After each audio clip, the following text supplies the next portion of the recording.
जीवन को इस प्रकार एक फुलझड़ी मानकर उसे क्षण भर में जलाकर नष्ट करने में ही आनंद लेने की वृत्ति मन की अत्यंत हीन और विकृत अवस्था है। जिंदगी को जुआ मानकर दांव पर लगा देना जुआरियों का ही काम होता है, स्वस्थ व्यक्ति का नहीं। जुए की इस बाजी में मनोरथ पूरा होने पर शांति नहीं मिलती, क्योंकि एक मनोरथ दूसरे बड़े मनोरथ को जन्म देता है और यह श्रृंखला कभी टूटती नहीं। अतृप्ति की खाई और गहरी ही होती जाती है, जो अतृप्त को भटकाती रहती है। प्रत्येक इंसान सभी कार्यों में सदैव सफलता हासिल नहीं कर सकता। कई इंसान असीम योग्यताओं के धनी होते हुए भी सफल नहीं हो पाते और कम योग्य व्यक्ति सफलता हासिल कर लेता है। यहाँ दो मित्रों का उदाहरण देना उपयुक्त होगा। एक मित्र शिक्षा के क्षेत्र में सदैव अव्वल आता रहा और दूसरा मित्र किसी प्रकार उत्तीर्ण भर होता रहा। लेकिन शिक्षा के बाद जब जीवन संग्राम में उतरने की बारी आई तो परिस्थितियाँ सर्वथा तब्दील हो गई। पहले मित्र को रेलवे में टिकट संग्राहक की नौकरी मिली।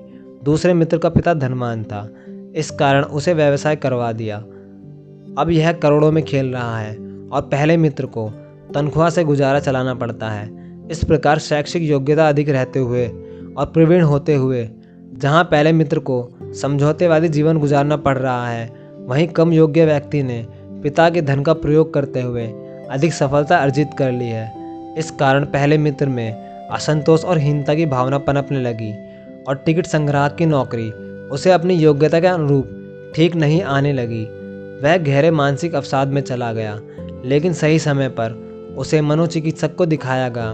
मनोचिकित्सक से हालात छिपे नहीं थे। उसने समझाया कि योग्यता को साबित करना होता है और धन ही संसार में सब कुछ नहीं होता है। लगातार काउंसलिंग से जीवन का नज़रिया समझ में आया। उसने अपने असंतोष की दिशा को प्राप्ति की दिशा में मोड़ दिया। उसके द्वारा भारतीय प्रशासनिक सेवा की तैयारी की गई। अब वह उसी शहर में भारतीय प्रशासनिक अधिकारी है जहां उसका दूसरा मित्र कारोबार कर रहा है। कारोबारी मित्र अपने कार्यों के लिए उसके निवास पर सलाम बजाने के लिए अक्सर आता ही रहता है। यही है जीवन का फलसफा। यदि आप संतृप्त नहीं हैं तो योग्यता के अनुसार परिश्रम करें और स्वयं को साबित करें। याद रखें कि करियर बनाना आपकी जिम्मेदारी है और अन्य कोई इसमें आपकी कोई मदद नहीं कर सकता। नकारात्मक मनोदशा से उत्पन्न ऊर्जा को सकारात्मक दिशा में मोड़कर उससे श्रेष्ठ परिणाम अर्जित किए जा सकते हैं।